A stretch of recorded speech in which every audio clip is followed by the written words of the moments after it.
In the grim darkness of the 41st millennium, death is not always the end.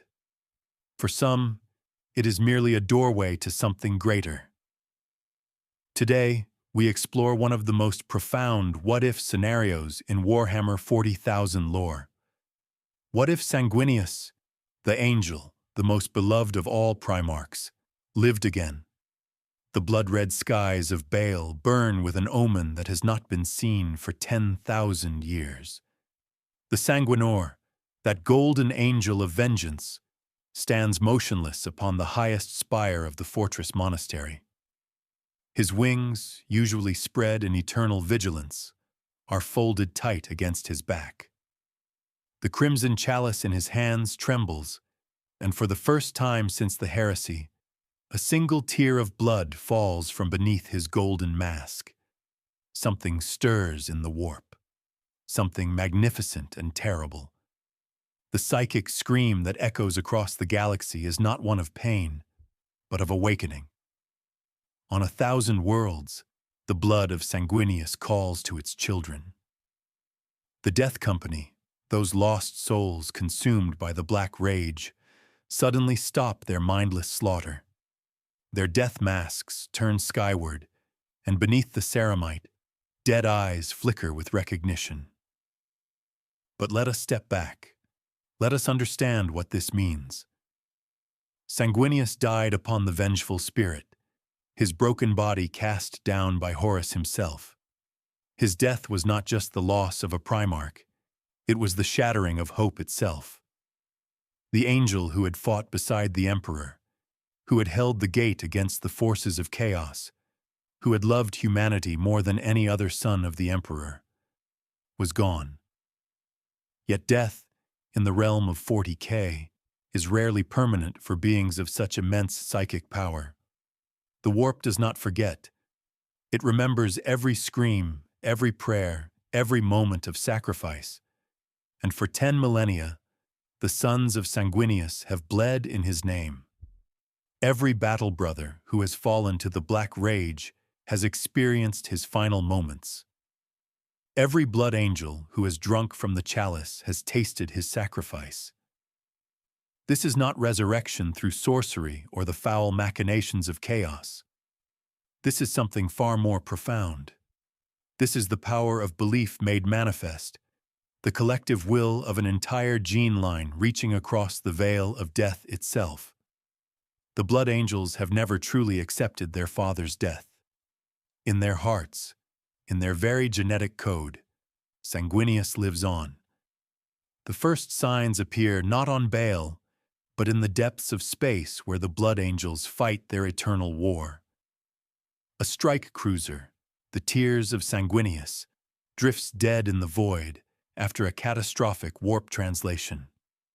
Her crew lost, her machine spirit silent. She should be nothing more than a tomb.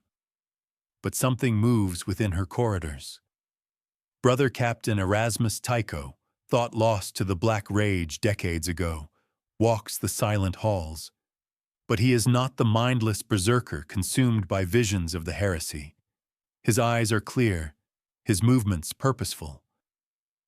The madness that should consume him has been replaced by something else. Peace, understanding, purpose. He speaks, and his voice carries the weight of authority that has been absent for so long. "My sons," he says to the empty air, though his words somehow reach every blood angel in the system. The angel comes. This is how it begins. Not with fanfare, not with golden light descending from the heavens, but with the simple, undeniable truth that some bonds transcend death itself.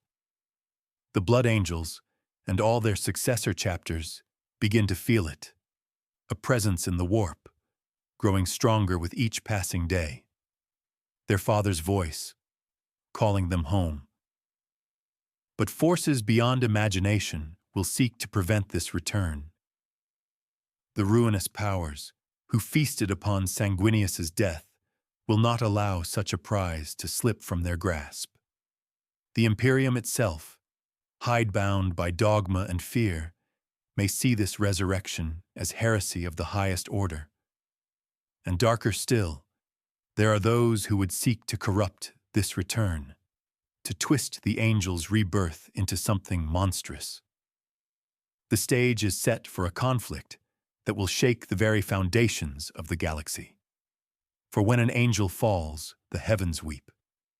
But when an angel rises, the universe itself holds its breath. The question is not whether Sanguinius can return, but whether the galaxy is ready for what that return will bring. In the deepest vaults of the Blood Angel's fortress monastery, ancient relics begin to glow with inner fire. The red grail, untouched for millennia, fills with blood that burns like liquid starlight. The spear of Telesto hums with barely contained power, and in the chapter's most sacred chamber, where the body of Sanguinius once lay in state, something impossible happens. The stone slab, empty for 10,000 years, begins to crack, not from age, not from decay, but from something pressing up from within. The psychic resonance is so powerful that every psyker on Baal falls to their knees, overwhelmed by visions of golden wings and righteous fury. This is not the end of the story. This is barely the beginning. For the return of Sanguinius will not be a simple resurrection.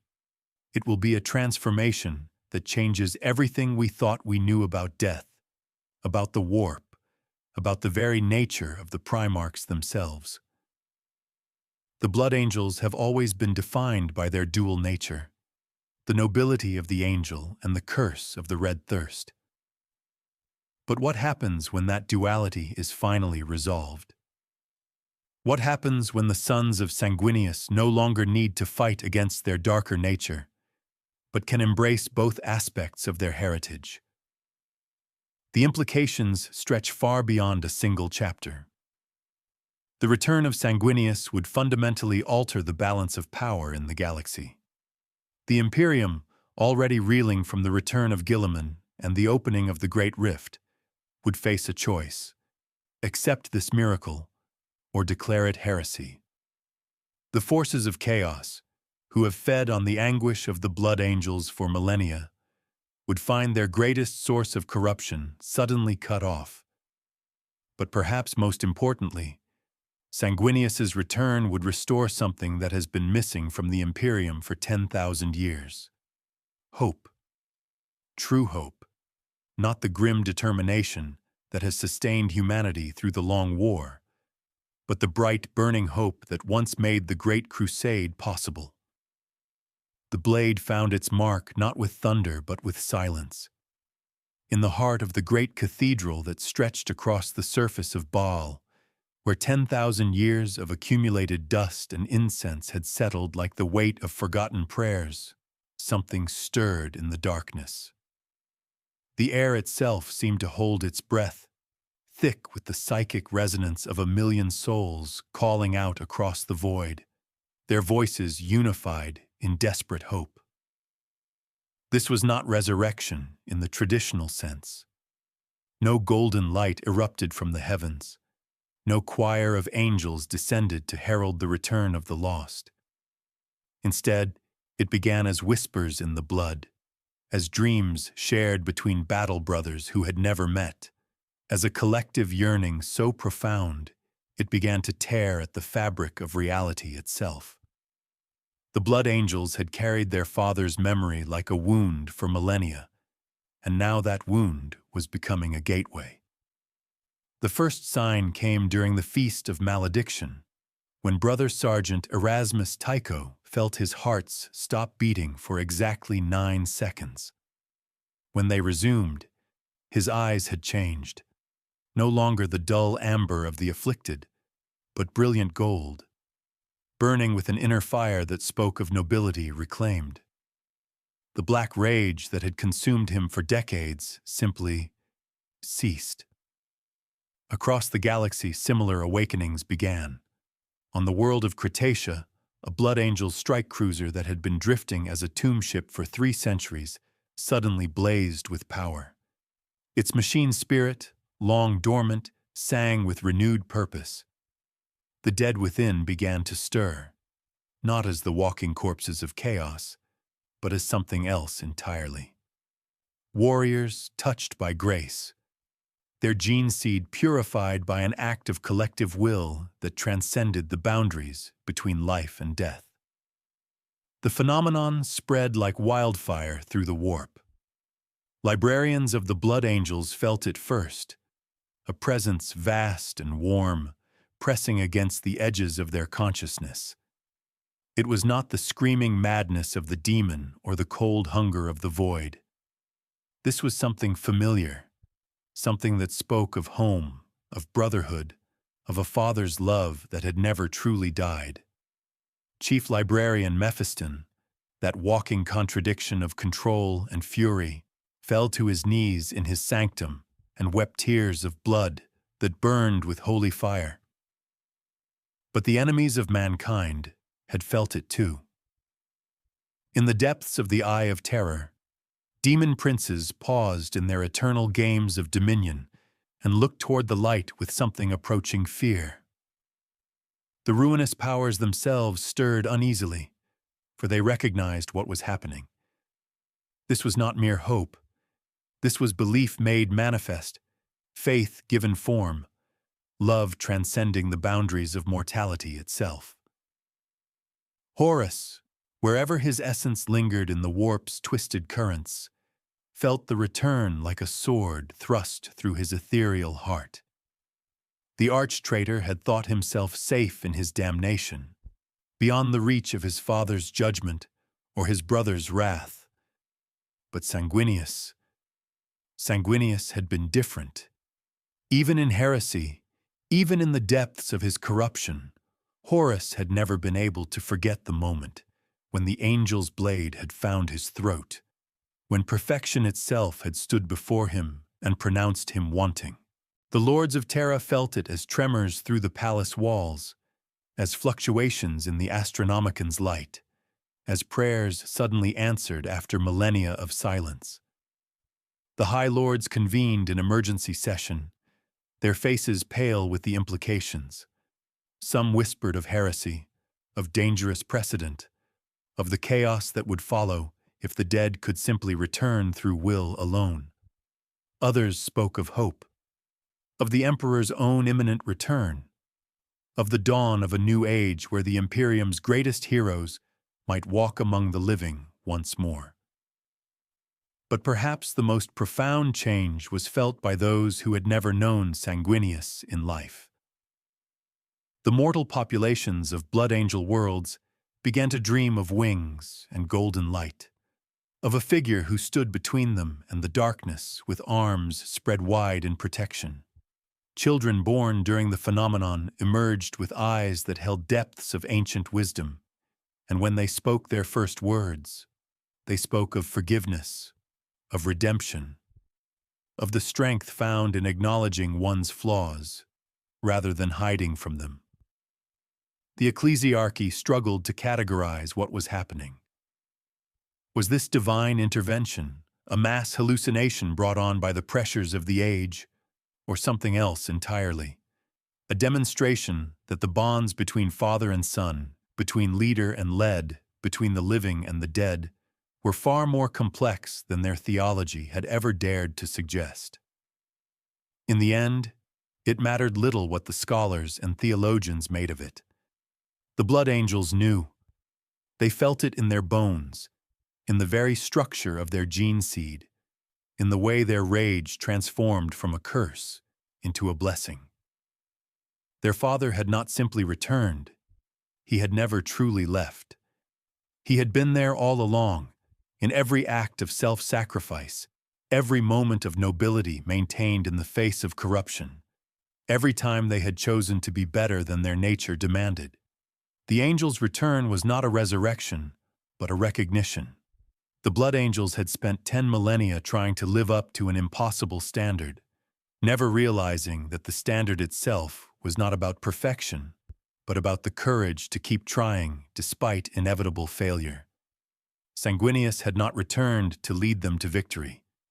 He had returned to show them that they had been victorious all along, that every battle fought in his name, every life saved in his memory, every moment of hope maintained in the darkest hour had been building toward this moment of understanding. The cathedral on Baal began to sing, its ancient stones resonating with a frequency that spoke directly to the soul. The song had no words, but its meaning was clear. The lost could be found, the broken could be mended, and love, true love, the kind that transcends death itself, could indeed work miracles. The blood angels had called their father back not through sorcery or divine intervention, but through the simple, profound act of never giving up on the ideals he had taught them. As the phenomenon reached its crescendo, reality itself seemed to pause. For one perfect moment, every blood angel in the galaxy felt the touch of wings upon their souls, the whisper of a voice that had been silent for too long. Rise, my sons. The darkness that had plagued them for millennia began to recede, not banished, but transformed. The black rage became the golden fury, a righteous anger that burned away corruption rather than consuming the soul. The red thirst became the crimson blessing, a hunger not for blood, but for justice, for the chance to stand between the innocent and those who would harm them. Sanguinius had returned, but not as they had expected. He had returned as an ideal made manifest, as the living embodiment of everything noble and pure that the blood angels had ever striven to be. He was not a single figure, but 1,000, 1,000,000, every blood angel who had ever lived and died in service to that ideal. He was the father they remembered, and the sons they had become, united at last in perfect understanding. The galaxy would never be the same. The return of the angel had proven that some things were indeed eternal, that some bonds could not be broken by death or time or the malice of the gods. Hope had been reborn, and with it, the possibility that even in the grim darkness of the far future, there might yet be room for miracles. The blood angels spread their wings and took to the skies, no longer burdened by the weight of their father's death, but empowered by the knowledge of his eternal presence. They flew toward a future that suddenly seemed bright with possibility, carrying with them the greatest gift their father had ever given them, the understanding that they were worthy of the love he had shown them, and that love, once given freely, could never truly die. In the depths of space, ancient enemies paused in their eternal war and looked toward the light that blazed from Baal with something approaching awe. The angel had returned, and with him the promise that no matter how far the galaxy might fall into darkness, there would always be those willing to stand against the night. Wings spread wide, hearts full of love, ready to give everything for the chance to protect those who could not protect themselves. So here we are, examining the ripple effects of Sanguinius's return across the galaxy. The implications of his resurrection stretch far beyond the Blood Angels chapter itself, reaching into the very fabric of imperial society and beyond. What we're witnessing is nothing short of a fundamental shift in how the galaxy perceives death, hope, and the divine nature of the Emperor's sons. The most immediate impact is felt within the Adeptus Astartes themselves. Word of Sanguinius's return spreads like wildfire through the Space Marine chapters, carried by astropaths whose messages burn with unprecedented clarity. For the first time in 10 millennia, the descendants of the angel report dreams not of death and despair, but of golden wings and righteous fury. The Blood Angels' successor chapters experience a phenomenon that defies imperial understanding.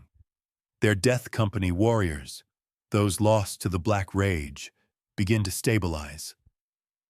Not all return to lucidity, but enough do that the chapter's apothecaries scramble to document what they're calling the Great Awakening. This transformation extends beyond the sons of Sanguinius. The Imperial Fists report that their pain glove rituals now bring visions of hope rather than mere endurance. The Salamanders speak of their forge fires burning brighter, as if responding to some cosmic shift in the Emperor's will. Even the stoic Iron Hands acknowledge that their machine spirits seem more responsive, more willing to accept the fusion of flesh and steel that defines their chapter's identity. But the real seismic shift occurs within the ecclesiarchy itself. Cardinal Vex Malachar of the Ophelia VII system initially denounces the reports as heretical fabrication, declaring that only the emperor himself could perform such a miracle. His tune changes dramatically when his own sanctified cathedral begins manifesting phenomena that can only be described as angelic. Statues of Sanguinius weep tears of liquid gold. Stained glass windows depicting the angel's sacrifice begin to emit their own light. Most remarkably, the cardinal's own corrupted servo skull, long tainted by exposure to chaos artifacts, is cleansed by merely flying through the cathedral's nave. The theological implications are staggering. If a Primarch can return from death through faith and love alone, what does this mean for imperial doctrine? The most conservative elements within the ecclesiarchy attempt to suppress these reports, arguing that accepting Sanguinius's return would undermine the emperor's unique divinity. They're fighting a losing battle. Too many witnesses, too many miracles, too many signs that cannot be explained away or hidden behind bureaucratic censorship. Sister Superior Magdalena of the Order of the Bloody Rose experiences what she describes as a vision during her morning prayers. In it, she sees not the emperor on his golden throne, but Sanguinius standing behind him, hands placed protectively on his father's shoulders. The vision is accompanied by a voice that speaks not in High Gothic, but in the ancient tongue of Baal. The vigil continues. When she awakens, her fellow sisters find her stigmata wounds have been replaced by intricate golden scarification that seems to pulse with its own inner light. The ripple effects extend even to the common citizens of the Imperium. On the hive world of Necromunda, gang warfare decreases by 30% in the months following Sanguinius's return. The reason becomes clear when Underhive dwellers begin reporting shared dreams of a golden angel walking among them, healing the sick and comforting the dying. These aren't mass hallucinations. Physical evidence supports the accounts. Medical centers report inexplicable recoveries from conditions that should be terminal. Children born with mutations that would normally result in immediate execution are instead found to possess what can only be described as beneficial adaptations. Perhaps most significantly, the return of Sanguinius begins to influence the very nature of imperial governance. Lord Commander Guilliman, ever the pragmatist, initially approaches the reports with characteristic skepticism.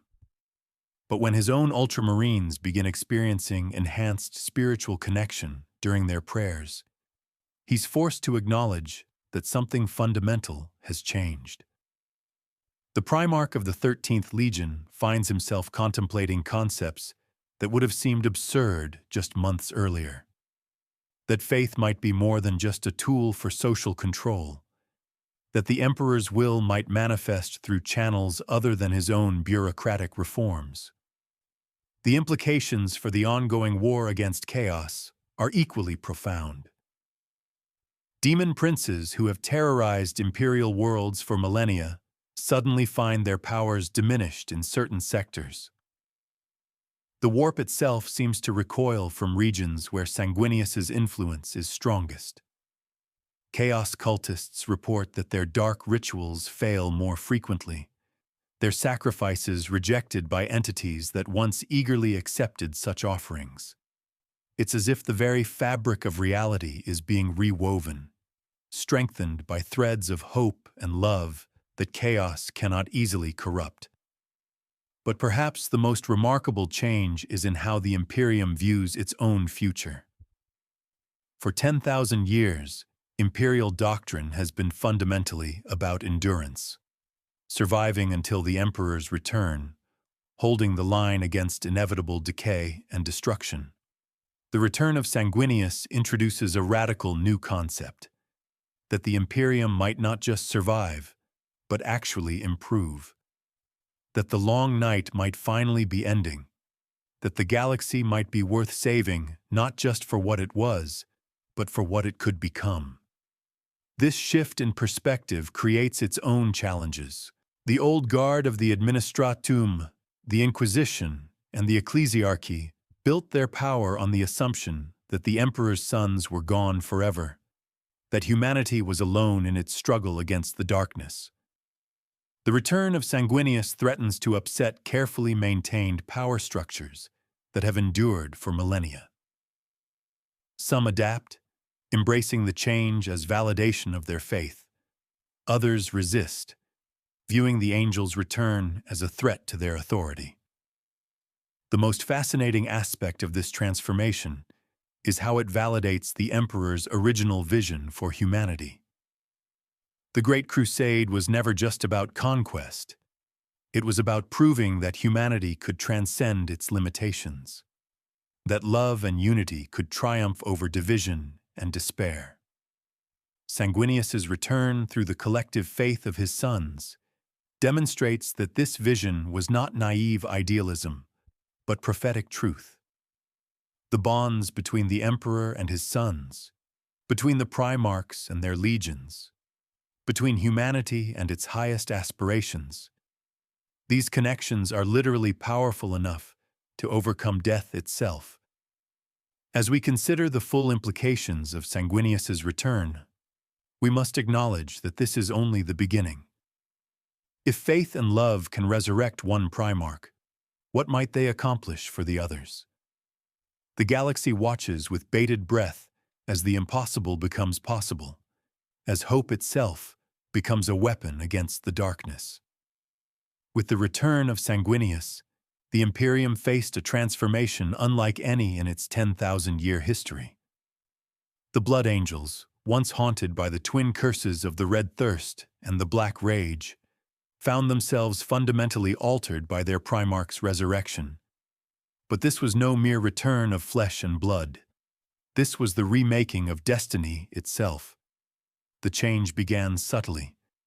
In the deepest vaults of the fortress monastery of Baal, ancient relics that had remained dormant for millennia began to stir. The Red Grail, that most sacred chalice, began to weep tears of pure gold. The death masks of the Sanguinary Guard, carved from the faces of fallen heroes, began to sing, not with voices, but with harmonies that resonated through the very stones of the fortress. These were not omens of doom, but of hope made manifest. Dante, the ancient chapter master who had carried the burden of leadership for over 1,000 years, was among the first to witness the true scope of the transformation.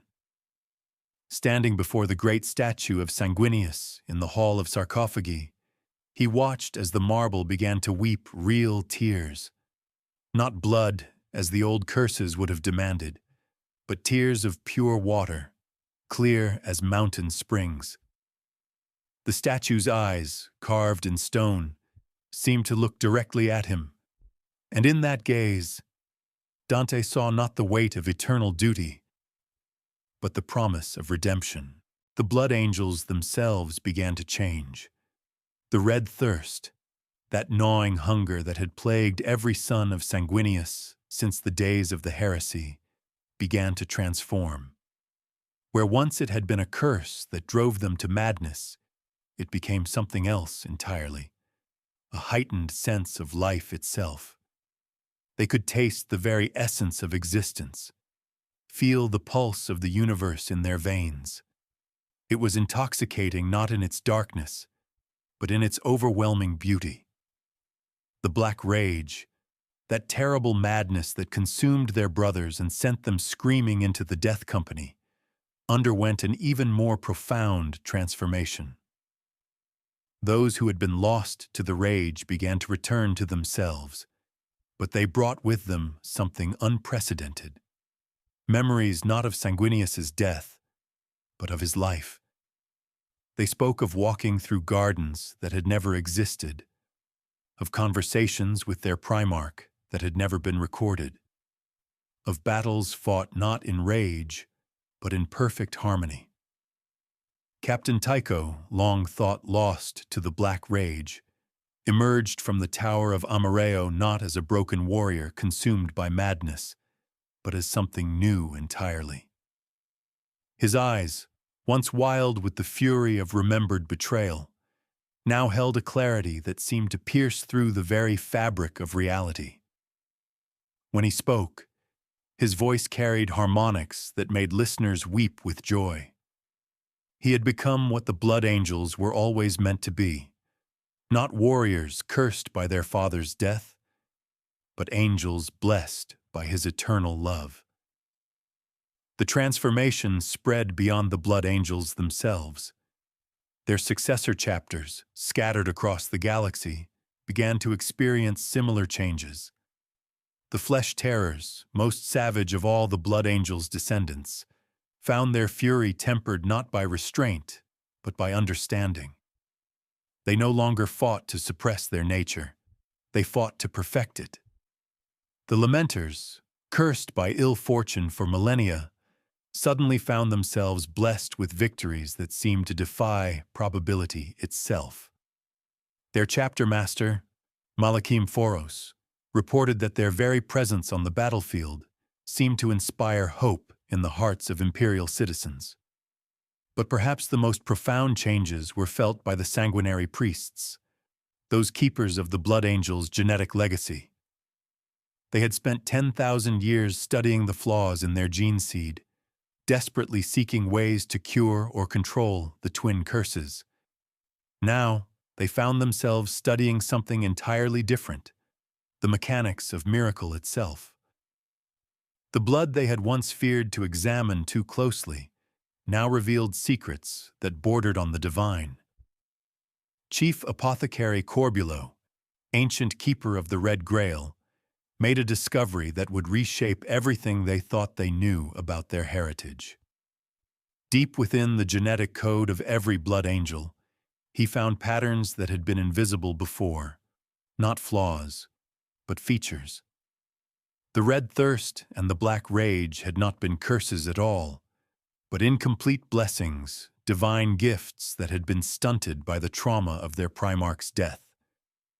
With Sanguinius's return, these gifts were finally able to manifest as intended.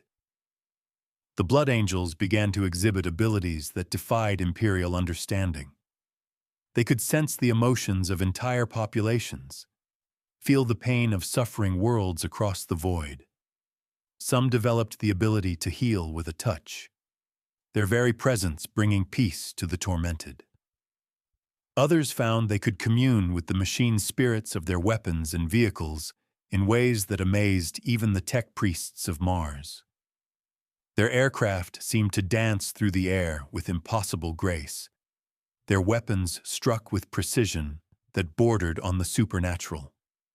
The Death Company, once the most tragic of all the Blood Angels' formations, became something entirely new. They were no longer the lost and the damned, but the transformed and the transcendent. They moved across battlefields, not with the fury of the damned, but with the terrible beauty of angels unleashed. Their very presence seemed to inspire allies and terrify enemies in equal measure. They fought not to die gloriously, but to live perfectly. The reaction from the wider Imperium was mixed. The Adeptus Ministorum, ever suspicious of anything that challenged their orthodoxy, initially condemned the changes as dangerous mutations. But as reports flooded in of Blood Angels performing what could only be described as miracles, healing the sick, purifying corrupted worlds, turning the tide of hopeless battles through sheer presence alone, Even the most conservative members of the ecclesiarchy began to reconsider. Saint Celestine herself traveled to Baal to witness the transformation firsthand. What she found there defied her expectations entirely. The Blood Angels had not become something alien or threatening. They had become more human than ever before. Their enhanced abilities seemed to amplify not just their physical capabilities, but their capacity for compassion, their understanding of beauty, their appreciation for the precious nature of life itself. The transformation was not without its challenges. Some Blood Angels struggled to adapt to their new nature, finding the intensity of their enhanced emotions overwhelming. Others worried that they were losing their identity as warriors, that their new gifts would make them soft in the face of the galaxy's endless threats. But these concerns proved unfounded. If anything, the Blood Angels became more effective in combat, their enhanced abilities allowing them to fight with a precision and coordination that seemed almost telepathic. The wider implications of the transformation began to ripple outward. Other chapters began to study the Blood Angels' changes, wondering if similar transformations might be possible for their own gene lines. The Ultramarines, ever practical, began incorporating Blood Angels' tactics into their own strategies.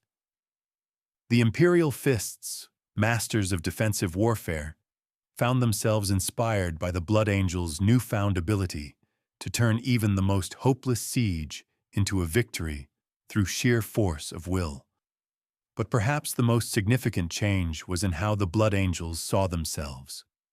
For 10,000 years, they had been defined by their curses, by their struggle against the darkness within. Now they were defined by their gifts, by their ability to bring light to the darkest corners of the galaxy. They were no longer the sons of a dead angel. They were the children of a living God. And their very existence was proof that redemption was possible, even in the grim darkness of the far future. The transformation of the Blood Angels represented something far more significant than the return of a single Primarch. It was proof that the Imperium itself could change, could grow, could become something greater than the sum of its parts. In a galaxy where hope was a rare commodity, the Blood Angels had become hope incarnate, living proof that even the darkest curses could be transformed into the brightest blessings. It was more than just words. It was a promise, a covenant, a declaration that the long night of the Imperium's decline was finally coming to an end. The angel had returned, and with him, the hope that had been lost for 10,000 years was finally beginning to bloom again. The Blood Angels had become what they were always meant to be, not warriors cursed by death, but angels blessed by life itself. The hunt is ending, but the hunt never ends. We've traced the blood of gods across 10,000 years of silence, watched as the perfect and the pure were ground to dust beneath the weight of their own hubris. Sanguinius lived again, not through resurrection, but through the choices of those who refused to let hope die. We've seen the darkness between stars, felt the pull of ancient things that should have stayed buried, and witnessed the moment when even myths must choose between what they are and what they could become. But this is where the story gets interesting. This is where the real hunt begins. Because here's the thing about the Warhammer 40,000 universe that most people don't understand. It's not about the victories. It's not about the grand gestures or the legendary battles that shake the galaxy. It's about the moments in between, the quiet choices made in the dark, the decisions that echo through eternity even when no one is watching. And what we've witnessed here, in this imagined future where Sanguinius returns, is the most dangerous thing of all. The possibility that things could be different. The blood angels, transformed by their father's return, no longer curse the red thirst or the black rage. They've become something new, something that terrifies the established order more than any daemon ever could. They've become proof that the Imperium's greatest lie, that suffering is necessary, that darkness is eternal, that hope is heresy, might not be true after all. Think about it. For 10,000 years, the Imperium has sustained itself on the belief that the Emperor's sacrifice was final, that the Primarchs were lost, that humanity's golden age was behind them. Every prayer, every battle, every death has been justified by the narrative that this is the price of survival, that the galaxy is too dark, too broken, too far gone for anything better. But Sanguinius's return shatters that narrative completely. It proves that death is not final, that curses can become blessings, that even the most broken things can be redeemed. And if that's true for the blood angels, if that's true for the sons of the angel, then what else might be possible? The real power of this story isn't in the spectacle of a Primarch walking among his sons again. It's in the ripple effects, the way other chapters begin to question their own assumptions, the way the ecclesiarchy starts to wonder if their doctrine of eternal suffering might be incomplete, the way ordinary citizens across the galaxy begin to whisper that maybe, just maybe, the darkness isn't permanent. And that's what makes this so dangerous. Not the return of one Primarch, but the return of hope itself.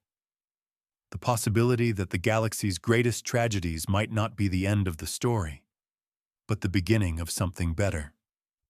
The Imperium has always been sustained by despair, by the belief that humanity is hanging by a thread, that any moment of weakness will lead to total annihilation. But hope? Hope is revolutionary. Hope suggests that the current order isn't inevitable, that the suffering might be unnecessary, that there might be another way. The blood angels, in their transformation, become living proof that redemption is possible. Every battle they fight, every world they save, every moment they choose compassion over cruelty, becomes an act of rebellion against the very foundations of imperial doctrine. They're not just warriors anymore. They're prophets of a future that the Imperium isn't sure it wants to see. And the beautiful irony is that this hope, this possibility of something better, spreads exactly the way the blood angels' genetic flaws once did. It's infectious. It passes from one person to another, from one world to another, from one generation to another. But instead of carrying madness and thirst for blood, it carries the possibility of healing. The galaxy watches. The other Primarchs, if they still live, sense the change. The Emperor himself, bound to his golden throne, might feel the shift in the currents of fate. Because this isn't just about one legion being healed. This is about the fundamental question of whether the Imperium of Man can evolve beyond its own darkness. And that's the real hunt that continues.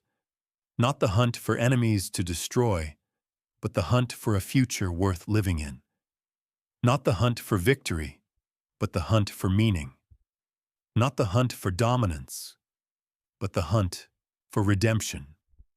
The Blood Angels have become something unprecedented in the 41st millennium. Proof that change is possible, that the worst things about humanity can be transformed into the best, that even in the darkest future, there is still room for light. But here's what makes this story truly compelling. It's not about the destination. It's about the journey. It's about the choice made again and again to believe that something better is possible, even when all evidence suggests otherwise. It's about the courage to hope in a universe that has forgotten how to hope.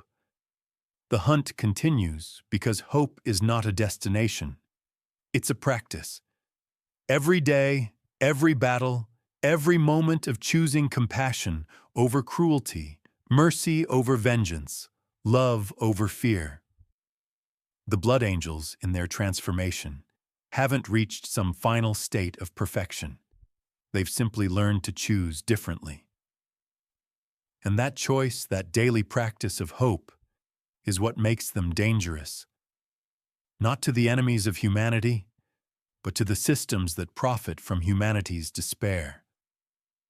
They've become living proof that the galaxy's greatest problems aren't technical or strategic, they're spiritual. And the solution isn't more weapons or more walls or more fear. The solution is remembering who we were meant to be. The hunt ends where it began, with a choice. The choice to believe that even in the darkest of futures, even in the grim darkness of the far future where there is only war, there is still room for love, still room for hope, still room for the possibility that the angel's wings, once broken, might learn to fly again. And in that choice, in that daily practice of hope against all odds, the Blood Angels have found something that no amount of gene seed manipulation or technological advancement could ever provide. They've found their souls. The hunt is over. The hunt has just begun.